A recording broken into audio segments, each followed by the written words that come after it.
Hello friends, Shashi Agarwal channel के अंदर मैं doctor Shashi Agarwal welcome you all. तो आज का जो हमारा सब्जेक्ट है अकाउंट्स, जिसके अंदर हमारा जो टॉपिक चल रहा था दैट वाज ऑफ लेजर। तो इसके अंदर हम सीखेंगे कि लेजर अकाउंट की बैलेंसिंग हम किस तरह से करते हैं।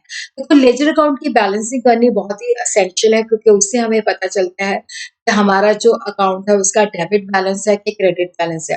तो वो बैलेंसेस लेके हम ट्रायल बैलेंस बनाते हैं, जिससे हम अकाउंट्स की अर्थमेटिकल एक्यूरेसी को चेक करते हैं। तो यहाँ पे मैंने अकाउंट कैश का लिया है और ये हमारा जो है बिफोर बैलेंसिंग है, यहाँ पे मैंने बैलेंस नहीं किया। इसी के साथ ही देखो, जो बैलेंसिंग है वो मंथली भी हो सकती है, वीकली भी हो सकती है, क्वार्टरली भी हो सकती है, हाफ ईयरली भी हो सकती है, 15 डेज के बाद भी हो सकती है। जो नॉमिनल अकाउंट्स होते हैं उनकी बैलेंसिंग नहीं होती, उनकी जो साइड होती है उसको टोटल कर दिया जाता है। तो यहाँ पे हम देखते हैं कि ये हमारी डेबिट साइड है। तो 1 मार्च को टू सेल्स अकाउंट 20,000, 5 मार्च को टू रेंट अकाउंट 5,000 और 8 मार्च को कमीशन अकाउंट 12,000। और उसी तरह जो हमारी क्रेडिट साइड है वहां पे है बाय परचेज 10,000, बाय इंटरेस्ट 5,000।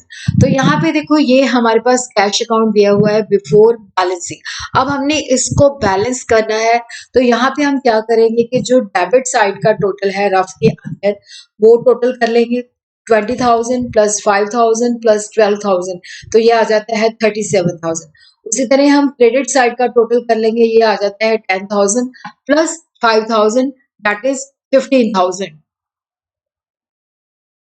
तो यहाँ पे हम देखते हैं कि देखो, यहाँ पे जब हमने वर्किंग नोट्स के अंदर जो है, वर्किंग नोट्स के अंदर हमने डेबिट साइड का टोटल कर लिया, ये आ जाता है 37,000।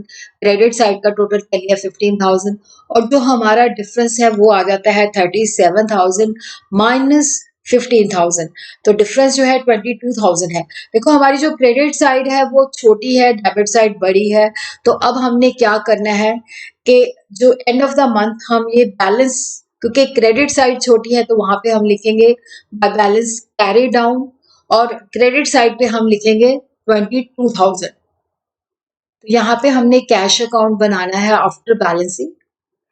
तो देखो, यहाँ पे मैंने 31 मार्च को लिख दिया है बाय बैलेंस कैरी डाउन। इसका मतलब है कि हमारा जो डेबिट साइड पे हमारा जो टोटल था 37,000 है, और जो क्रेडिट साइड पे हमारी जो टोटल है वो है 15,000। तो इसका मतलब है बैलेंस हमारे पास बच गया 22,000। तो इस तरह से हमने टोटलिंग कर देनी है, और अप्रैल 1 को जो हमारे पास कैश बचता है that is to balance drawdown. उसी तरह अगर कोई अकाउंट है, देखो जो कैश अकाउंट होता है, जितना हमारे पास कैश है उससे ज्यादा नहीं खर्च कर सकते, तो कैश अकाउंट का हमेशा डेबिट बैलेंस होता है। बट मान लो अगर कोई भी अकाउंट है, जैसे मान लो रहीम का अकाउंट है, और रहीम की क्या है, क्रेडिट साइड जो है that is bigger than the debit side. तो उसको भी हम देखते हैं कि किस तरह से हमने उसको बैलेंस करना है। हेलो फ्रेंड्स, तो यहाँ पे हम देखते हैं कि रहीम का अकाउंट है बिफोर बैलेंसिंग। उसकी जो क्रेडिट साइड है, हमने रहीम से क्रेडिट पे परचेजेस की है बाय परचेज अकाउंट 30,000, और फिर हमने उससे मशीनरी भी खरीदी है 15,000 की। और उसी तरह हमने 15 मार्च को जो उसको कैश पे किया है that is on the debit side to cash account 20,000। तो यहाँ पे हम देखते हैं कि हमारा जो डेबिट साइड का टोटल है वो है 20,000, और जो क्रेडिट साइड का टोटल है वो है 45,000, और जो डिफरेंस है हमारा वो है 25,000। और हमारी यहाँ पे क्रेडिट साइड जो है that is bigger than the debit side. तो अब हम जो है मंथ के एंड में जो लिखेंगे to balance carry down that is on the debit side, तो वो हम इस तरह से लिखेंगे। तो अब हम देखते हैं कि रहीम के अकाउंट को, देखो यहाँ पे, क्योंकि हमारी क्रेडिट साइड जो है that is bigger than the debit side, और जो डिफरेंस है दैट इज 25,000। इसका मतलब है रहीम का क्रेडिट बैलेंस है, हमने उसके 25,000 देने हैं।